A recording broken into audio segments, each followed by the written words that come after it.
for use for those people who miss out on different parts of it. So don't worry if you miss parts of it. We'll send you a recording later on. I'm now going to just share my screen with you so we can look for the first 10 or 12 minutes at some of these things you should be thinking about when it comes to starting the journey. I know a number of you have come today from various countries around the world. Just let me pull this session up and we'll have a look through this for you. As a reminder, we do have these webinars on a fairly consistent basis. This is a fairly special one because we've got so many good panelists and speakers on it today, but we do tend to have these webinars fairly regularly. So what we're going to talk about now is what you should be thinking about if you're looking at engaging in surrogacy around the world. Let me just share a screen with you and we'll go through this bit by bit. What we're going to look at here first off is considerations when you're planning your surrogacy journey. Obviously, you need to think about affordability for you and whether or not you have embryos or an egg donor already. You need to think about timelines. So in terms of patients, how long can you do you want your journey to take? If you're a younger single or couple, you might have more time on your hands. If you've been through many years of IVF already, it might be something you want to do more quickly. Do you understand other possible costs of the journey? Would you prefer a fixed price program, which is only available in some countries? How stable are the laws in the country you're engaging in? This is a really important one. And we've seen a lot of fluctuation in the laws in places in Europe. How long has surrogacy been operating in the country you're dealing with? Places like the USA, places like Canada have got pretty stable laws where you know what's going to be happening. And how long can you be away for at the birth of your child? This will depend a bit on your nationality and the country you're engaging with. Some places like Canada and the USA, you can be away for about 3 or so weeks. Others, it might take you 3 or more months to come home, depending on what your nationality is. Ethical considerations are also really important. So safety for you, for your surrogate's family, and for your child.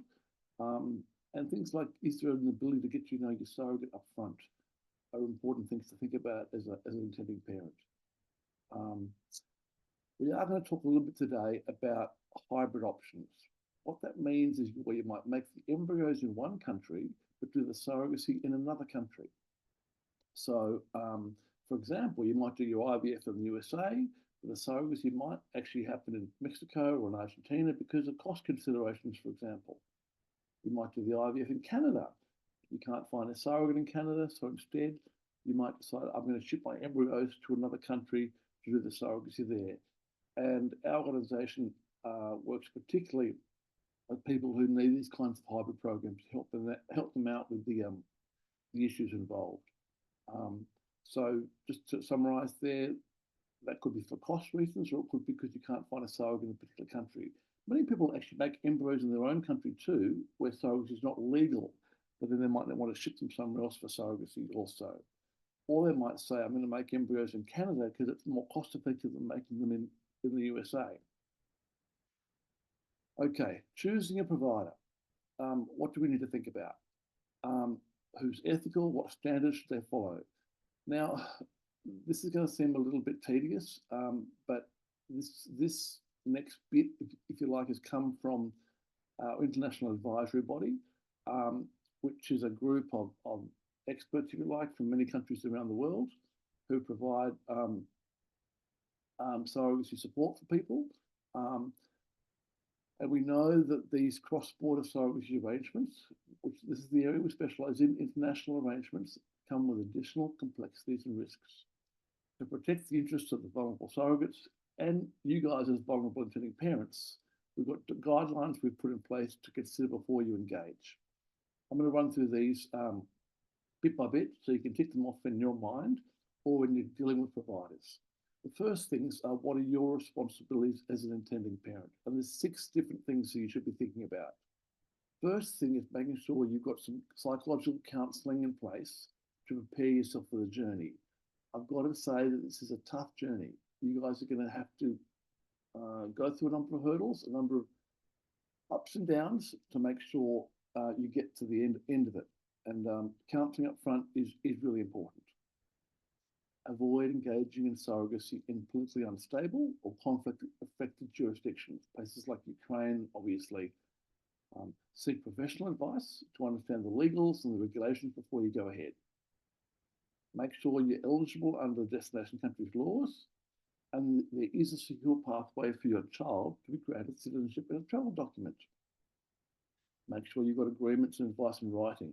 You understand your rights, the risks, and your responsibilities. Make sure you pay the agreed compensation directly to your surrogate or to an escrow account. This is really important. We have seen in a number of countries where surrogates are not paid what they're supposed to be paid. So making sure they're being paid directly is really key here. What about your surrogate? There are 7 things here that are important, which you should be expecting in relation to surrogate care. They need to be citizens or permanent residents of the country where the birth is going to occur. They should have delivered at least 1 child, be financially stable, at least 21 years old, undergo medical evaluation and health screenings, understand and agree to all aspects of the agreement, have the right to bodily autonomy, including no requirements for a mandatory C-section, and they're able to live at home with their kids during the pregnancy. These things are all really important. The things you take for granted in places like the USA and Canada, if you're looking at non-speaking countries, these are the kind of things that need to be checked before you go forward. In regards to your agency, there's probably double the number of things you need to check off against, because your surrogacy agency you're working with is really key here. You need to make sure that before you go in with an agency, they meet certain, I suppose, requirements. They've got to make sure that they outline the services they're providing, the costs, the billing, refund policies, that everybody involved has a right for independent legal advice. They disclose any facilitation policies regarding future contact with you and your surrogate, and they make sure they help with that contact between you and your surrogate. They screen you properly, including criminal background checks and mental health evaluations. They provide support and guidance and assurance, and transparency in surrogate care and reimbursement of their expenses. The last 7 things are: make sure they determine and respect your match preferences. That is the kind of surrogate you'd like to work with, to make sure you're on the same page there. They give you full disclosure regarding the background, the screening, and the status of your surrogate and your egg donor. Make sure there's good quality medical care available. There's full consent from the surrogate. The surrogates have safe and comfortable housing. They only deal with ethical and transparent IVF clinics with an excellent standard of care. And you'll hear from one of those IVF clinics in the next presentation from Canada. And make sure they're aware of the relevant laws and regulations and they comply with these. So these are all the things you need to make sure of. And we go to great lengths at Growing Families to make sure we pre-screen particular providers around the world to check that they do comply with these issues, to make your journey much safer. And unfortunately, there are a number of providers who just don't do this. I'm going to turn now to a little bit of information about costs. Embryo transfer success rates do affect your costs. So you've got to think about how old are you when you're making your embryos. That's because success rates are far lower if the female egg provider is aged 35 years or over. But the embryos are made after this age. So if you're not having success as an older woman, if you're switching from your own eggs to donor eggs, that's going to add costs to your IVF. The time overseas post-birth is going to add significant amounts as well. And in places like Canada and the USA, where your surrogate will not live in the same city as the IVF clinic, the travel costs to those IVF clinics can be significant, and the insurance costs can also be significant. So bear that in mind as well. There are significant differences in costs in different countries when it comes to surrogacy. Some countries have fixed price programs if you're using a pre-approved egg donor, for example. But the costs can range considerably based on a number of factors. This next slide gives you a quick idea of what the costs can be for different types of programs. A shipped embryo program where you've already made your embryos, that's the purple program there. A donor egg surrogacy program where you're doing embryo transfers and paying for each transfer is the blue one. And a guarantee program, which is available in some countries where the costs are fixed regardless of how many embryo transfers you do. As you can see, though, from this this figure here, these costs are not actually fixed. In particular, for a shipped embryo program, it is hard to know how many embryo transfers you need for success, and that can get quite expensive if you need extra transfers, if your embryos are not good quality, and so forth. So we do see a lot of variability in this area around the world, which you need to be careful of.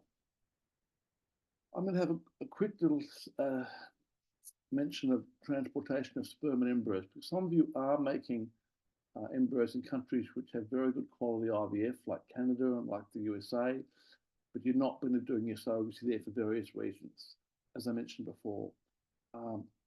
So there are different ways to transport those embryos if they're made. There's a hand carry system where you might use a courier who carries your embryos in the cabin of the plane, which is called door-to-door hand carry, we call it. What they do in those circumstances is there's multiple pickups and drop-offs that occur. It's a longer transit time for that reason, so it's a 5 to 10 days sort of on the road. But it does give the option to share with a number of different intending parents with cost savings involved with that. The other type of transport we talk about is temperature controlled freight, where the courier company is dropping off to just one clinic only. Much shorter transit time, just about 2 days or so. The cryo shipper, as you can see from the picture in there, is going in the hold of the plane. It's not going with a person on a plane. Still very safe, still very much monitored in terms of the temperature and so forth, and it's quicker to organise and book. So we do see some countries where that's a very reliable solution as well. There are a number of concerns you've got to think about if you are shipping embryos or sperm around the world. There's a lot of paperwork. There's embryo release forms to do. There's medical records release forms, the storage and transport administration fees to pay. And at the receiving clinic, there's paperwork required from their end. And you need to make sure there's a reliable communication going between the receiving clinic and the sending clinic as well. We can help you manage that process, or you can engage directly with a shipping provider to do that. But the process can take up to 6 weeks or more to arrange. These are complicated processes that require a lot of checks and balances in place before you go ahead with the shipping. But it is done regularly. So how do you piece all this stuff together? You'll hear a bit more during the presentation today about this. There are different program types. There's different programs that suit your budgets. You need to be aware of local laws and customs. Be aware of who goes in the birth certificate, an area we don't have a lot of time for today.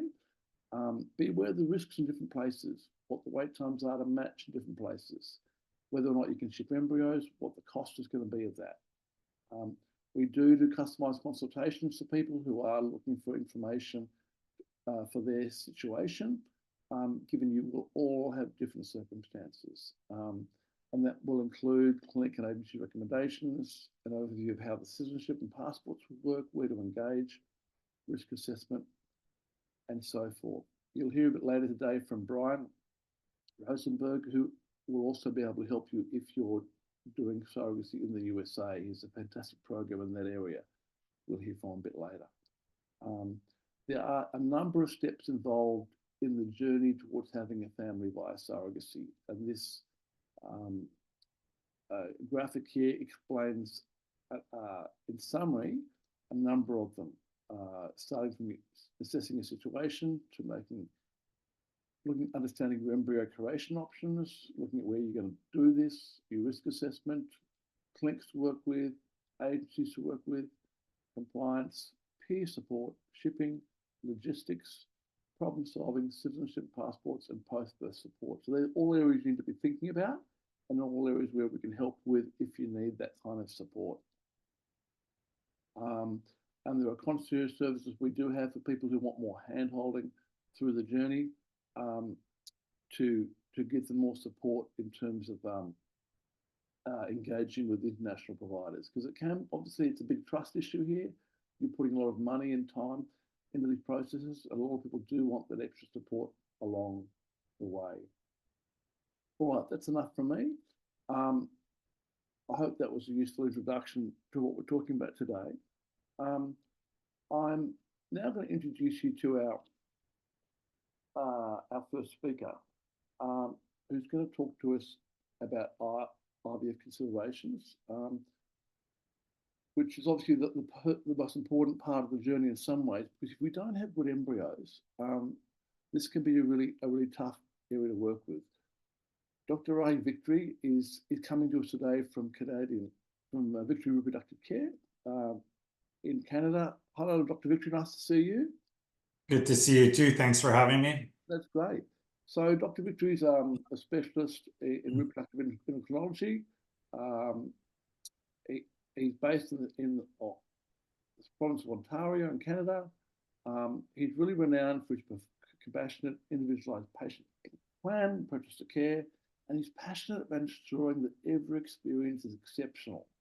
And it's one of the reasons why we love working with these guys for embryo creation. So Dr. Victory, welcome. Come and have a talk to us about some of these issues people need to consider. Sure. I'm going to share my screen if that's okay, and then great. we can go from there. Oh, sorry, that is not what I wanted to show there. 1 second. All right.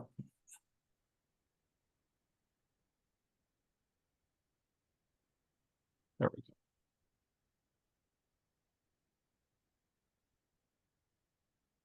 go. Okay. Hopefully you can all see that. Yep, that's great. Yeah, so I am the founder and medical director of Victory Reproductive Care. We're a clinic in Canada. I noted on Sam's very elegant presentation, there was no black line for guarantees in Canada. We do offer live baby guarantees as well, and are very price competitive with the lower cost options that were shown there. And our program is really focused very much on individualizing care for patients and making sure that each journey is tailored to your needs, to your specific wants and desires, and making sure that every client that we connect with really feels like they're family. So we try very hard to not treat patients like clients, but rather like members of our own family, and we want them to receive the same treatment that any member of my family would receive. We do run a weekly show called Fertility Fact or Fiction. So if you're interested in learning more about fertility, it's on 5 different platforms. So check that out. So the most important step in starting this process is finding a doctor that you trust and that you feel comfortable with. What's important there? Good communication. Honesty is critical. You want someone that's knowledgeable and experienced. And you want someone that's available. If you're asking for an appointment and you want to know about your donor or your surrogate or the process or how many eggs you got and so on, you want to make sure that they're available, or at least someone from the clinic is available to answer those questions. If you have to wait 5 hours to get a response, that can be very frustrating or very difficult. And sometimes these decisions need to be made quickly. So you want to make sure someone's available there to answer for you. Step 2, you need to start with your testing. So, we need to look at your hormones. If it's female, a uterine evaluation. If it's male, semen analysis. Sperm DNA fragmentation testing tells us how much damage there is to the DNA structure within the sperm, and this is highly predictive of multiple different outcomes. So it's something that more and more has become prevalent and we need to look at. And certainly even the basic semen analysis is very important. We need to know if there are enough sperm, if they're moving well, if there are enough that have a normal shape. And when there aren't, it takes quite some time to improve it. So we want to make sure we are working with you to advise you on what kind of areas you can work on to improve the quality of the sperm. Frequency of ejaculation, vitamin intake, keeping your testicles cold. They work much better when they're cooler, and making sure that you're avoiding smoking, drinking, drug use, which are really kind of catastrophic for sperm quality.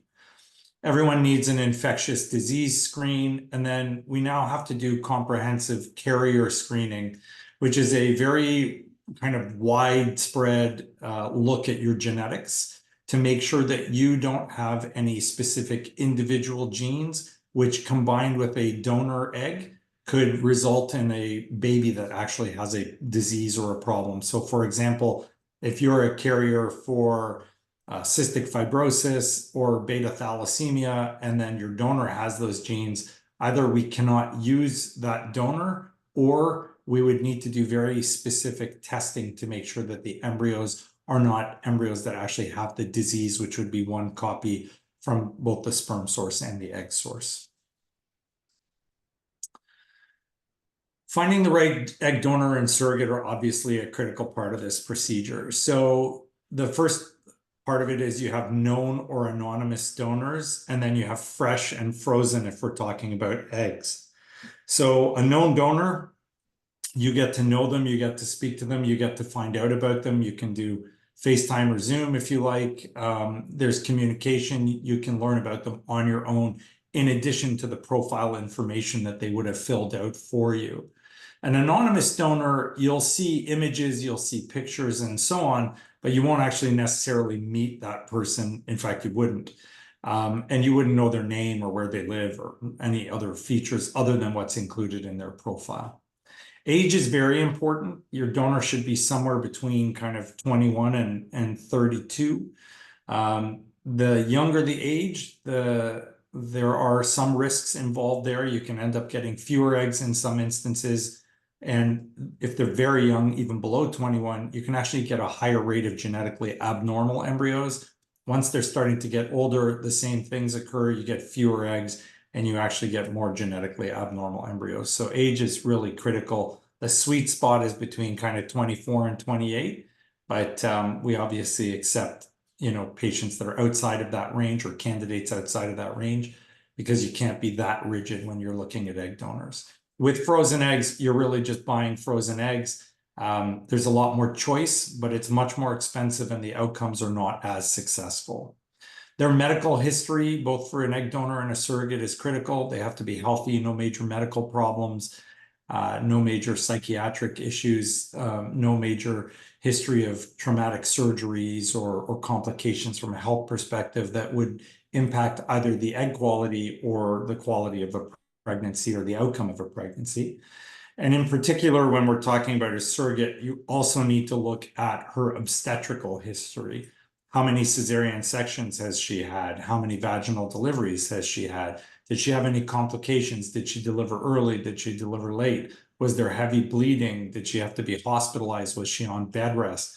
All of which can impact not just the safety of the pregnancy, which is critical, but as well the costs of the whole process, because if she's staying at home for bed rest, you now have to cover her expenses for work, her childcare expenses, because someone needs to be watching over her children. And so it can very quickly amplify the cost of the process for you in ways you never anticipated. And so it's very, very important, the history of your surrogate, the history of your egg donor. And it's very important that your clinic and your agency be on top of all that, so that you are getting provided with A, all the information you need, and B, they're pre-screening these individuals to rule out things that could potentially cause a problem.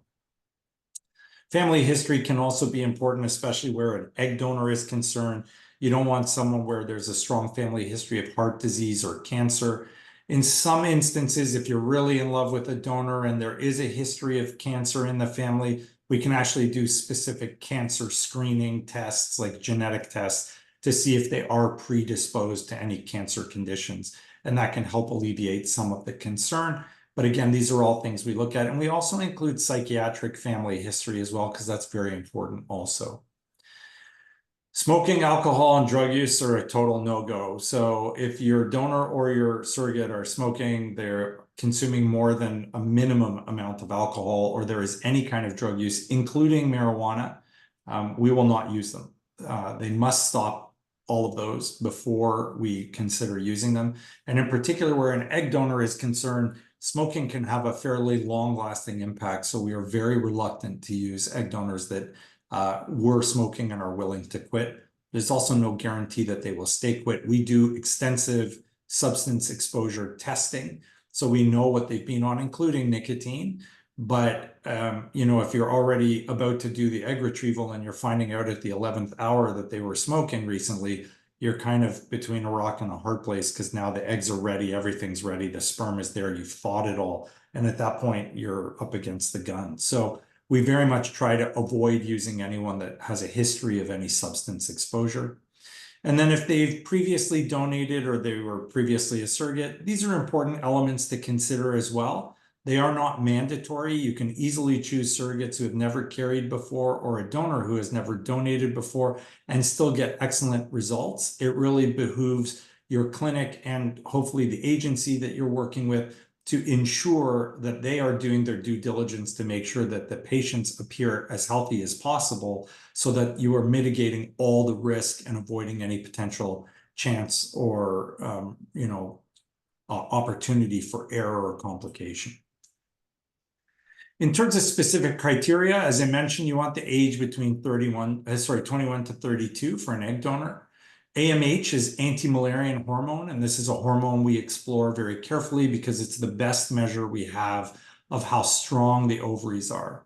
If we're dealing with a situation in which there's only a single sperm source, you want the AMH to be over 15 picomoles per liter. There are two different AMH measuring systems, so that's roughly in the 2 range for a nanograms per mil. If you're looking at 2 sperm sources, you want at least 25. And the reason for this is it's roughly a 1-to-1 ratio for the number of picomoles per liter to the number of eggs you'll get. So at 15, we expect somewhere between about 12 to 18 eggs. And at 25, we're expecting somewhere between 20 to 30. So that's the right number of eggs that you want to see in order to end up with enough genetically normal embryos to have at least 1 or 2 children. And certainly with our guarantee programs, we are a little bit more firm on wanting to make sure that we are very close to or meeting or exceeding these targets. In terms of personal habits of the donor, again, smoking, drinking, drug use are completely out. You cannot have any of those present. A little bit of alcohol is fine, although we do ask them to stop. If they've been using marijuana, again, we make sure they stop, and we repeat their drug testing before we start their stimulation to make sure they're clear. If they commit to stopping and we find out they have not, we have to have a long chat with you as the intended parents and say, this may not be the right donor for you. Psychological history is very important. If it's someone that's unstable, comes from a very traumatized background, these may not be appropriate candidates because they can be traumatized further during the process. And that's not something that you want as intended parents or that we want as the physicians taking care of those patients. Again, family history, you're looking at cardiovascular disease. I once had a donor that had done 4 previous donations at another clinic. And when I asked her if there's any family history of heart disease, she said, yeah, my dad had a heart attack. I said, okay, how old was he? He was 40. And I said, well, that's kind of young. Anyone else? My brother. I said, your brother had a heart attack? Yeah. How old was he? He was 33. And when I got more into the family history, I realized she had this incredibly strong family history of heart disease. And this is someone that would, of course, be passing whatever genetic predisposition they had onto the offspring. And so now another clinic had created multiple families with kids that would grow up to be very high risk. So we are very careful to screen who we are talking about. And then prior donation experience does help if you can get the results. So if the clinic that did the procedure before or the donor or the agency are familiar with the outcomes from the previous cycle, that can be phenomenally helpful. Sometimes you get clinics that are a little bit more private about their results and don't want to share. And so that, of course, makes it a lot more difficult. In terms of screening tests, the most important tests are the infectious disease screening. So it's very comprehensive, and there are regulations both in Canada and the US for the actual test that we do. It has to be a very high-level test that will not fail to detect any potential infectious diseases. We do drug screening. Not everybody does. It's not required, but we do extensive drug screening both before, during, and after. You have to get that genetic comprehensive carrier screening. Right now, the company we use screens for just over 700 different genes, so it's very thorough. And then you need hormones and a measure of the ovarian reserve if we're talking about a egg donor. The hormones are still important for a surrogate. We look at their vitamin levels. Vitamin D and iron are both very important for your fertility, so those are critical. And then an ultrasound. In the case of an egg donor, you want to count how many eggs there are. In the case of a surrogate, you want to make sure that you know the shape of the uterus. Are there any scars in there, fibroids, polyps? Does she have a defect from previous cesarean sections, which can be problematic? Those can create fluid, and you cannot put embryos into fluid. It's basically like drowning the embryo, so definitely not recommended. Sam touched on this, so I probably don't need to labor it very long. You can move sperm, eggs, embryos around. It is possible. It doesn't take very long at all. This can be done within a matter of weeks. Costs vary depending on where you're sending it from. So when we're getting them from somewhere like Australia, New Zealand, it's usually around 3,000 Canadian dollars to get them to Canada. And you can go to fertility centers outside of Canada to deposit your sperm and then have them ship that to us. However, the sperm quality is never quite as good as what we get when you come here and give us the sperm here. So we do tend to encourage our patients to come if possible, but we can do it with frozen sperm, either by shipping you a specialized kit that we have prepared and you can just do it at home, or by going to a center in Australia or New Zealand or wherever you are in the world that can process the sperm for us, but they have to be Health Canada or FDA certified. In terms of the IVF process, there's a stimulation for the eggs. We do the egg retrieval. We individually select each sperm and then inject it into each egg. And if it's a split process where there's two sperm sources, you can dictate how many eggs are being used for each individual. So it can be 50-50 or 60-40 or whatever split you prefer.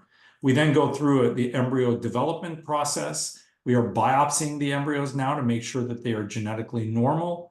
And then once we know that they are genetically normal, we get your surrogate, and then we're getting ready for an embryo transfer. All of the embryos that are remaining are frozen, and we hang on to them indefinitely until you indicate you're done with those embryos. In terms of the surrogate selection, is probably one of the most important parts of the whole process. There's a lot of misinformation out there, so hopefully I can dispel some of that for you today.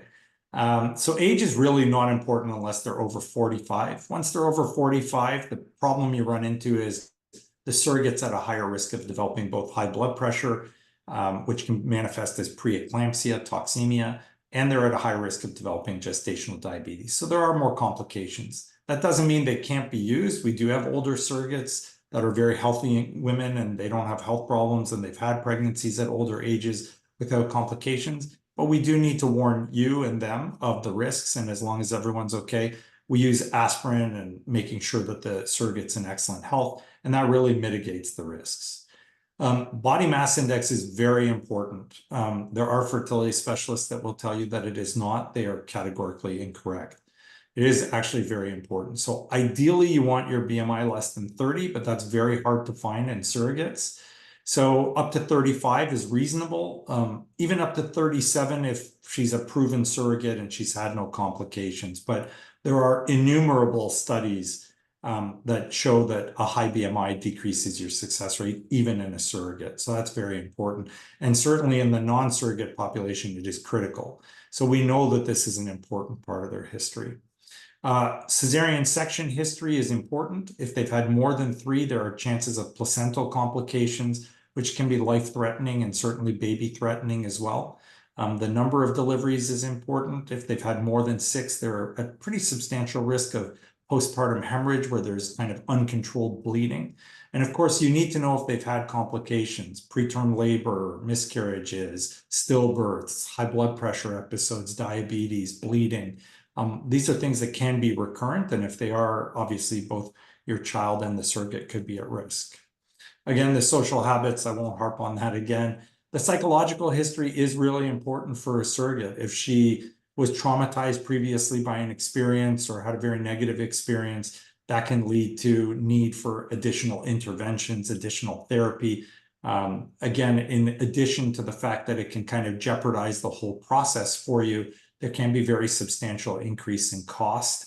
And if you haven't planned for that in advance, that can be kind of devastating to you as a family. And then, of course, being in Canada, motivation is important for us. We only do altruistic process for both our egg donors and our surrogates. So their motivation is genuinely to help you. There is no under-the-table delivery of money or surprise gifts or anything like that. Those are all a federal offense, punishable by a $500,000 fine and 10 years in prison. So I can assure you that does not happen. We know that our surrogates are really motivated strictly just to help you. So that's really clear in Canada. That's also true in other countries in which there's an altruistic process. In the US, the altruistic process is not present. It's a more of a commercial system. That doesn't mean the surrogates are bad people or they don't want to help you. They're amazing people. And we do a lot of hybrid programs where we'll get egg donors and embryos produced in Canada, but then we'll actually get a US surrogate to come to us for the surrogacy part because we can speed up the process a lot in that fashion. And these are wonderful women, but you're just paying a lot more for that process when you're going in that direction. A lot of you always worry about the overall process and what's going to happen. And many people are worried about their surrogate and their donor. For those of you that are worried about what the child will look like, this is my daughter who looks absolutely nothing like me.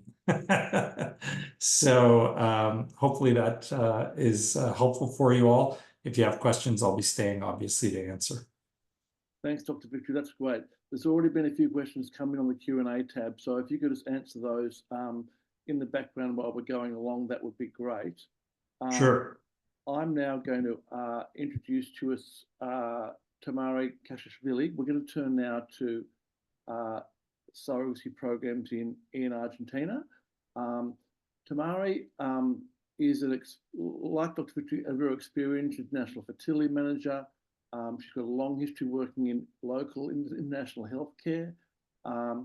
She initially ran programs in Georgia, and several years ago was the first to open a groundbreaking surrogacy and donor program for English speakers in Argentina.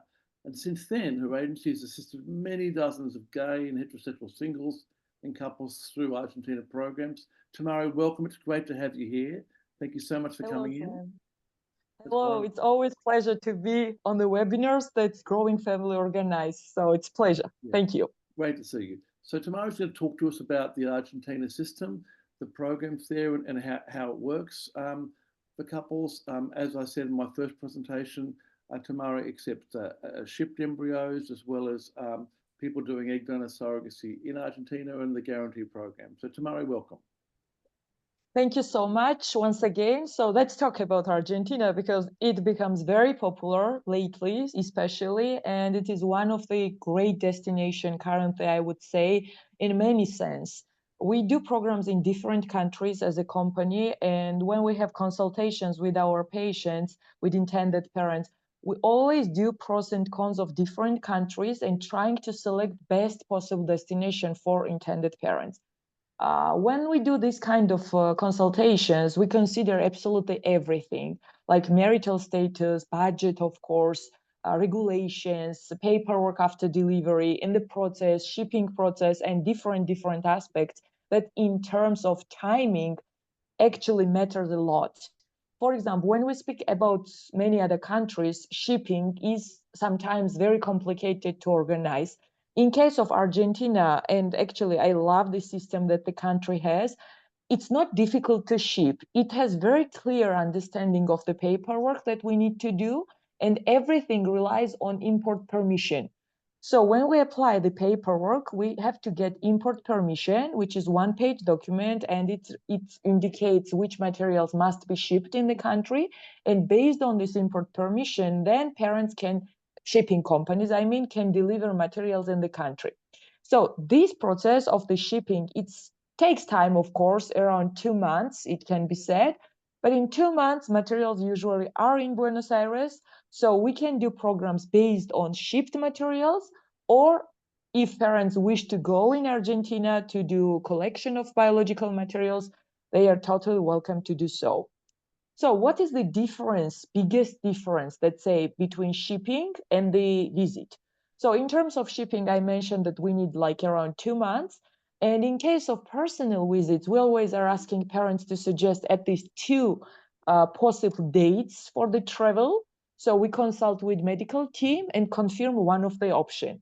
Usually we prefer if parents can stay at least 5 nights in Buenos Aires, because we know that like after travel, it's always good to have at least 1 day to have some, rest after travel, and then do sperm collection. And if sperm collection went well, everything is like okay, concentration, motility, morphology, the embryologist is generally happy with the results, we might not have need to do another sperm collection. But there are cases when first collection may not go the way we are expecting. And if parents stay up to 5 nights, it means that we have few more days to repeat collection. So up to 5 nights is the recommended period of stay in Buenos Aires. And this everything is covered in the frame of the program. So parents don't need to pay for this extra. So what happens once biological materials are in the clinic, either shipped or collected in Buenos Aires? Next step, of course, it depends which program we do. Let's discuss now egg donation program, which is, let's say, most popular program at the moment. So once we have biological materials in the country, that's the period when we start egg donor selection. Usually it happens in the clinic. So when parents arrive in Buenos Aires, in advance agenda is created, and parents in advance know when they have meeting with egg donor coordinator. During this meeting, she usually presents several profiles in the office, in the computer, and parents see up to maybe 8 to 10 profiles. And profiles include a lot of information like physical parameters, background, like family history, and of course there are also some photos available, but there are no many photos. That's for sure. Usually profiles comes with 1 or 2 photos, and sometimes there may be also childhood photos. So once parents see these profiles, we always give them time, like no rush when it comes about donor selection. Sometimes we have cases too when parents may go back, depends from which country they are, and they have another Zoom meeting to see more profiles. But like it may take some time. For example, we had cases when parents spent around 2 months on donor selection. But again, it's up to parents. We don't push anyone to select, to speed up this process. So if parents need more time, it's totally fine. So in our programs, basically, we prefer, of course, to have local donors. And what I mean in local donors is that donors who will be selected, prepared, and stimulated to use fresh eggs for fertilization. This is what we mean having like local donors. But there are also cases when parents want donors of other nationalities. Of course, there are options like banks where we can purchase these oocytes, and we have cooperation with different banks where parents can select like other types of donors beside like Latino women. But in this case, there is several restrictions, which means that usually in the frame of the program, we can offer up to 12 oocytes. But since we all know that when we work with frozen oocytes, it's like always good idea to have more oocytes. Parents might need to pay a little more for this additional oocytes. We'll organize shipping of these oocytes. So once biological materials are in the clinic, and if sperm is already also there, time to plan IVF cycle. Again, this everything, of course, takes time. Like 2 months was considered for the shipping of biological materials of parents. If we purchase and ship oocytes from outside the Argentinian, some other bank, in this case, this also takes time. Maybe not 2 months, but still it takes time. But once everything is in the clinic, we plan IVF cycle, and then let's see what results will bring this specific IVF cycle. What happens next? Oh, by the way, I forgot to mention that when parents visit Argentina or they are shipping their materials, we always have consultation with genetic specialists too. What is the reason for this? Although our consultants are highly experienced to explain every detail of pre-implantation genetic testing or carrier genetic screening that we are offering every intended parents, and based on this, do it also for the donors, it's always a good idea if specialists discuss this everything with parents so they can make informed decision about PGTA or about carrier genetic screening. So after this consultation, we already know if parents want to do pre-implantation genetic testing, and if they want to do, in this case, after IVF cycle, depends how many embryos reach day 5 blastocyst stage, embryos are biopsied, and we do PGTA testing. So this process we call like IVF planning and IVF itself, let's say takes up to 3, maximum 4 months period. What happens next? As soon as we have PGTA report and we see that parents have euploid embryos, means embryos that can be transferred because embryos have normal chromosomal structure and number, that's the period when we start surrogate matching. One of the, let's say, most frequently asked question by intended parents are following, like how long it takes to match with surrogates, what are criteria of selecting, and how the selection process usually goes. So let me stop about this aspect a bit longer because it's more sensitive topic, let's say. So after we have PGTA results and we know that we have euploid embryos, we need up to 3 months to match with surrogate. We have plenty of cases when surrogates were matched earlier, like maybe in 2 months, maybe even 1 month, depends how process goes. But we always prefer to inform parents that we need up to 3 months just to manage expectations. Everyone knows that this process is stressful. Every parent are asking about timelines. And of course, we have some rough timelines, but it's rough. It's a process. What if first IVF cycle did not bring the results that we want? Yes. Let's say we don't have euploid embryos, or we don't have any embryos at all reaching like day 5. So there are many ups and downs. Very rarely, but such scenarios happens. That's why we prefer to give this kind of time frames. So up to 3 months after having PGTA tested embryos are needed to match parent with surrogates. Now let's talk about criteria. Doctor mentioned in previous presentation how important is to have a body mass index in the normal range. And we always like try and select surrogates candidates whose BMI are below 29. This is one of the strictest criteria that we have. And we have also age restriction, and our surrogates are maximum 38-year-old, from 25 to 30-year-old. Body mass index not more than 29. As for C-sections, we prefer to have surrogates who have not more than 1 C-section. But if they are a candidate who has 2 C-section, in this case, we are like fully following the medical recommendation. So it means that there are ultrasound performed. Of course, there's a plenty of lab tests, hormones, infections, and everything.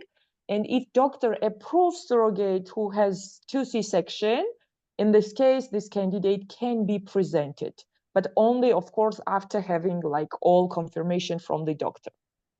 One of the criteria also that is, I would say, essential and at some point mandatory too in Argentinian programs is that she should have psychological approval. So candidates, before they proceed with medical steps, are going through psychotherapeutical sessions, and usually we have 2 or 3 mandatory sessions. Once we have conclusion from psychologist and doctor gives confirmation that this woman who plans to be surrogate and join this long journey is ready, mentally, for all kind of these ups and downs, which means that you might start preparation and it might not go the way we want because endometrium may not respond, or we transfer embryo and unfortunately test is negative, or this different kind of situation that this normal part of the surrogacy journey. Only afterward we confirm this candidate. What happens next? Now let's assume that we did all these lab tests, psychological evaluation, social worker, spend time with her, and everything is great. Then coordinators are creating profile of surrogate, and this profile is sent to intended parents. So what information we have in this profile? It's usually 2 pages. And there we have information about her physical parameters, of course, about her family, about her interest, lifestyle, about her job, and just 1 photo. We're giving usually parents time to revise this everything, and then we organize Zoom meeting so parents can meet with surrogate. And this is always very emotional meeting. We even prepared, special articles about this topic. For example, how to prepare for this interview, what questions you might ask to surrogate, how usually this process goes. So we try to prepare intended parents and surrogates too, because on this meeting, it's just first meeting, yes, and everyone are so nervous. Plus there is this language barrier, means that intended parents cannot speak directly. You need coordinators who are Spanish speaker. So there's a lot of factors which affects this process. So to ensure that both parties are well prepared, we're always spending some time with each of them. And during this meeting, usually it goes very well. We had just, I would say, 1 case in my practice since we started programs in Argentina, when unfortunately matching didn't went from the first time. So parents are asked second Zoom meeting, and then they felt more confident and they confirmed surrogate. So usually after first meeting, in 5 days, parents are giving confirmation that they are happy to proceed with the surrogate. What happens next? Legal part, which is huge, because without corresponding, legal paperwork, which is essential to, manage the way it is requested by country, we are not moving ahead with medical process, which means we don't do embryo transfer. Legal part is managed by 3 lawyers in total. 1 lawyer is helping with the paperwork, means there's a bunch of paperwork like informed consent, contracts, and everything. So this lawyer is in charge of preparing everything for specifically intended parents, and she's sending this everything to them in advance so they can read, and she explains them how to, join this Zoom meeting, what application they need to download, because there's a special app for notarial approval and everything. Then there's Zoom meeting, and second lawyer joins, which is already Argentinian, BA-based lawyer, and she explains already whole process for intended parents. Then notary joins, and all this team together are signing all papers that is requested by Argentinian regulations. There is also another meeting already where surrogate also signs same papers with intended parents. So legal paperwork takes some time. I would say after surrogate is approved, maybe 2 or 3 meetings are needed, Zoom meetings, to finalize this paperwork. Everything happens remotely, so parents don't need to go in Argentina for this paperwork or for any legal paperwork for now. And once everything is finalized, we move forward with the medical process. So medical process is the preparation of endometrium for embryo transfer, which usually takes up to, I would say, 18 days, usually, maybe a bit less or a bit more. But usually it's like 17 to 18 days. And usually parents are getting all updates about this process, like when surrogate is visiting clinic, when she starts medication, how endometrium is responding. We are even sending lab tests for full transparency. And we spend time with intended parents to explain which lab test means what. This is like our belief that if parents fully understand all steps of this process, it's easy for them to manage expectations, and they see how much these steps are made for this everything to happen. What happens next? Once we have confirmation for embryo transfer, we know date for this, and we're informing parents. And once embryo transfer is made, around 12 days are needed before pregnancy test is performed. In these 12 days, from embryo transfer to pregnancy test, we do several monitoring tests. The aim of this monitoring test is to just ensure that all hormones, such as progesterone and estradiol, are in the range that is needed to ensure that, this environment, hormones, everything are in the range for successful, transfer and pregnancy achievement. If it needed, of course, medication adjustment is managed, like adding some, medication. And again, we repeat tests to see how body respond. Again, full transparency, all tests are shared to the intended parent so they know what to expect. And on 12th day, we do pregnancy test. And obviously, if pregnancy test is positive, this is everyone what we all want, and we all celebrate together, obviously. And there is also a repeating of pregnancy test one more time to see that hormone is increasing, doubling, which should be this way if pregnancy is good progressing. Then we start supervision part, and this supervision part is already like from pregnancy confirmation until delivery of the baby. There's several appointments, like tests, ultrasounds. And from week 12 of pregnancy, we usually organize WhatsApp group for intended parents, surrogate, intended parent, and the coordinator is also there, so they can communicate.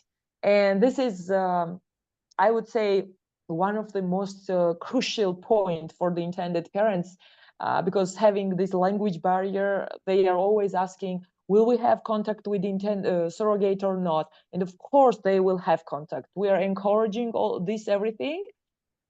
Only thing that we are asking intended parents is to keep communication in WhatsApp group that is organized for them and together with surrogate.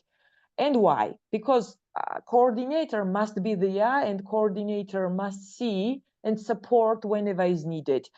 Google translates quite well, but we always say that, use Google just for short sentences. There may be Zoom meeting, Google Meet, this kind of video calls. And in this situation, like, everything is very, easy to organize.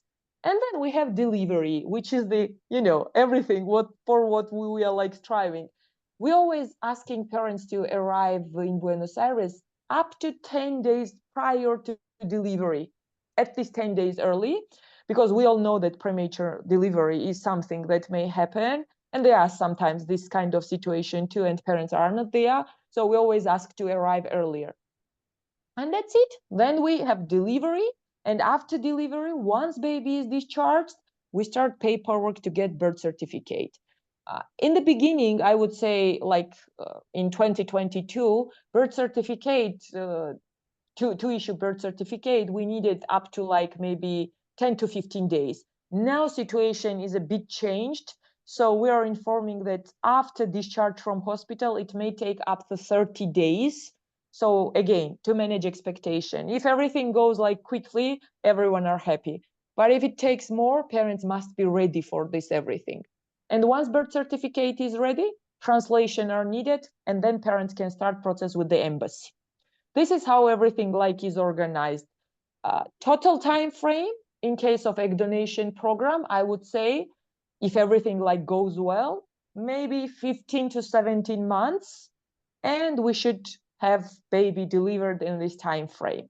In case of frozen embryo programs, time is, of course, needed less, and maybe in 12 months, maybe 12, 13 months, we should have delivery of the baby. So this is briefly about, Argentinian programs. If there are some questions, happy to answer. Right. Thank you so much, Tamara. That's wonderful. Thank you. Yeah, there will be some questions coming in on the Q&A tab. So if you stay on the line for that, that would be great. Absolutely. Absolutely. Really Thank you. Thank you, sir. I'm now going to introduce you all to Dr. Jennifer Barros, who's coming to us from Mexico City in Argentina. So Dr. Jennifer's been working in the area for a long time now. She's one of the experts on surrogacy processes in Mexico. Surrogacy Mexico is part of a global surrogacy group, which has agencies and clinics in not only Mexico, but Argentina and Colombia. Jennifer's a physician. Prior to joining the company, she had 5 years in prenatal control and pregnancy care. And she's been leading the program for the last 2 years in Mexico, helping to raise awareness about surrogacy processes globally. So welcome, Jennifer. Thank you so much for coming in to the webinar today. Thank you, Sam. I can see your video. Let's see here. I'm just going to get you to turn your video on. You can start your video because it has stopped it.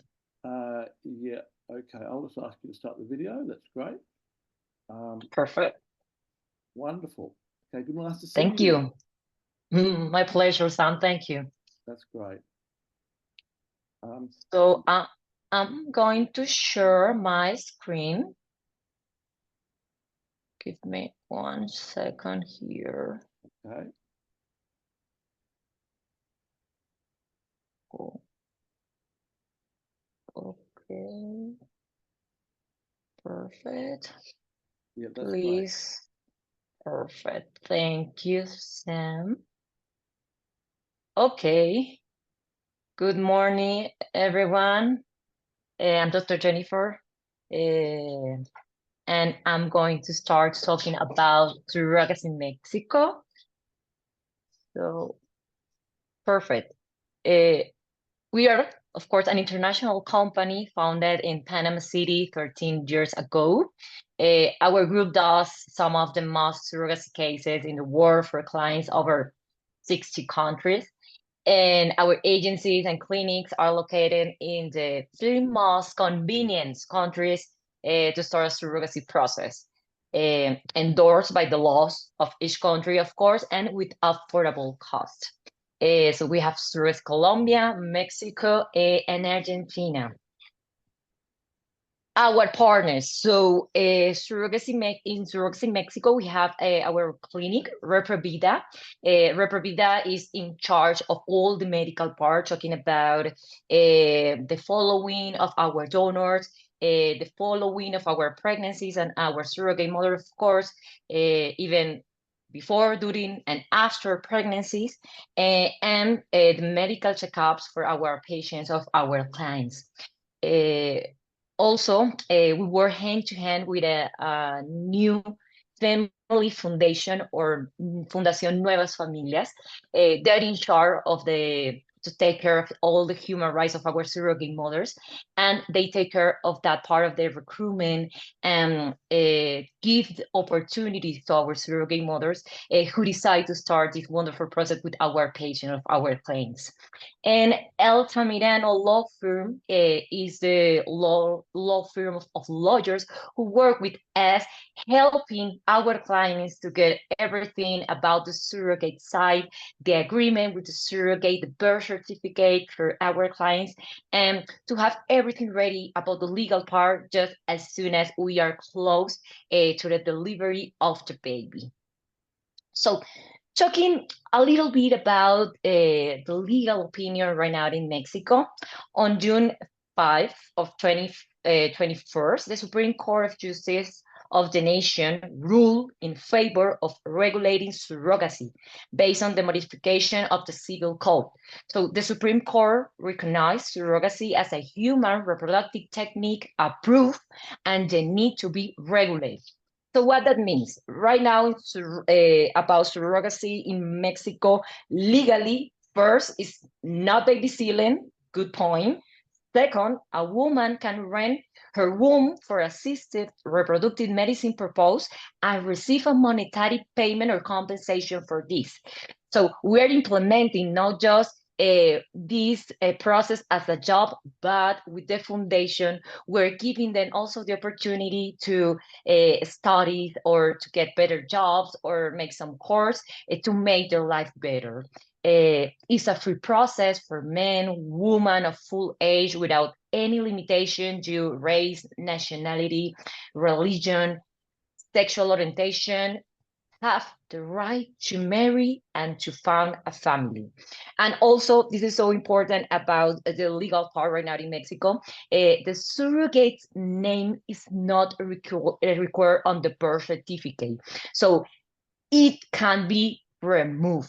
It's not mandatory and necessary to leave the name of the surrogate mother right now in the birth certificate, just in case if our client, for any reason, needs the name of the surrogate mother, we will talk with her, of course, and we will ask her if she wants to approve or if she wants to appear in the birth certificate if we need it, talking about a legal process. But right now in Mexico, and this is how we're doing the process, the legal process with our attorneys or with our lawyers, is we are removing the name of the surrogate mother, and we are giving a new birth certificate with the information of the parents.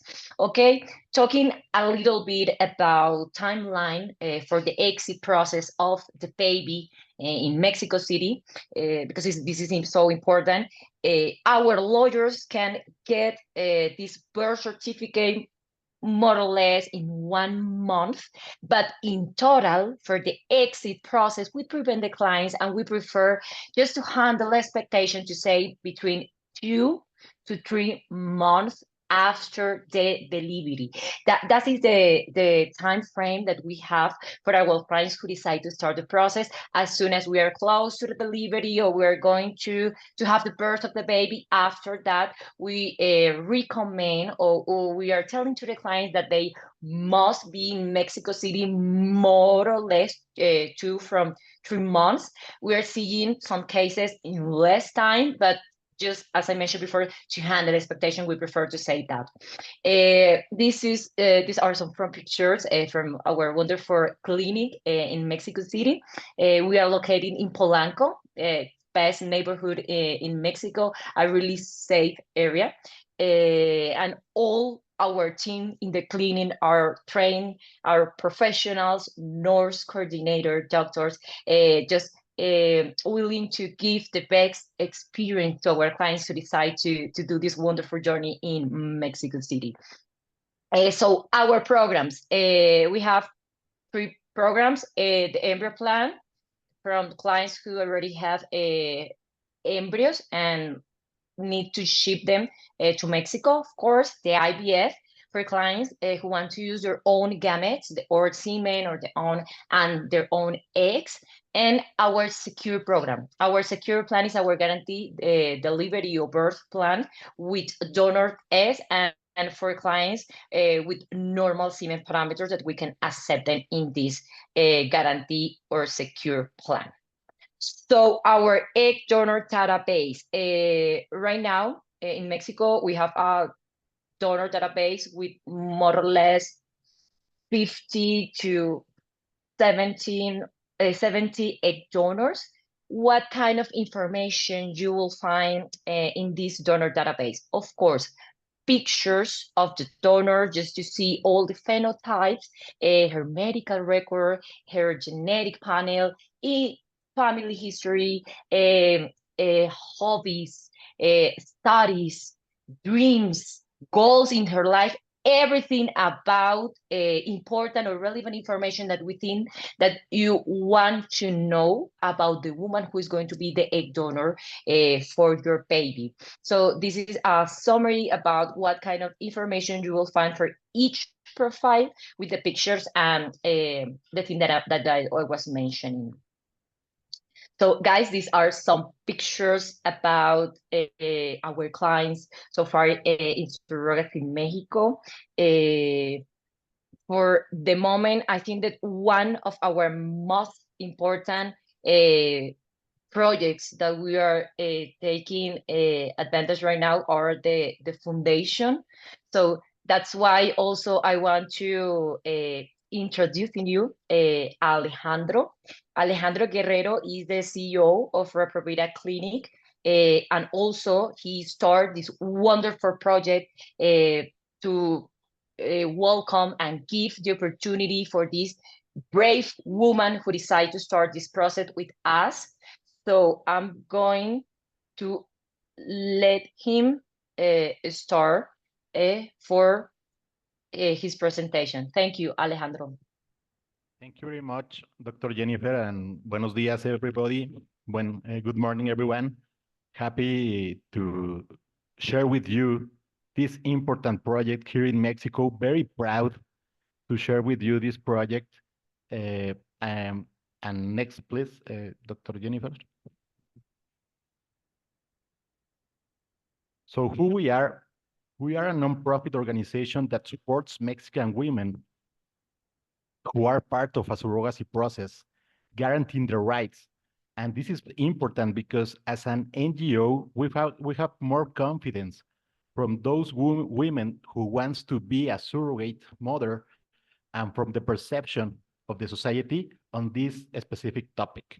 This is a unique project in Mexico, and we are the first NGO that we are going to work with the protection of the surrogates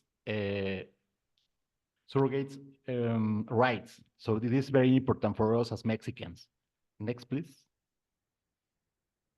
This is also an innovation here in Mexico because this is an ecological model of intervention of the foundation.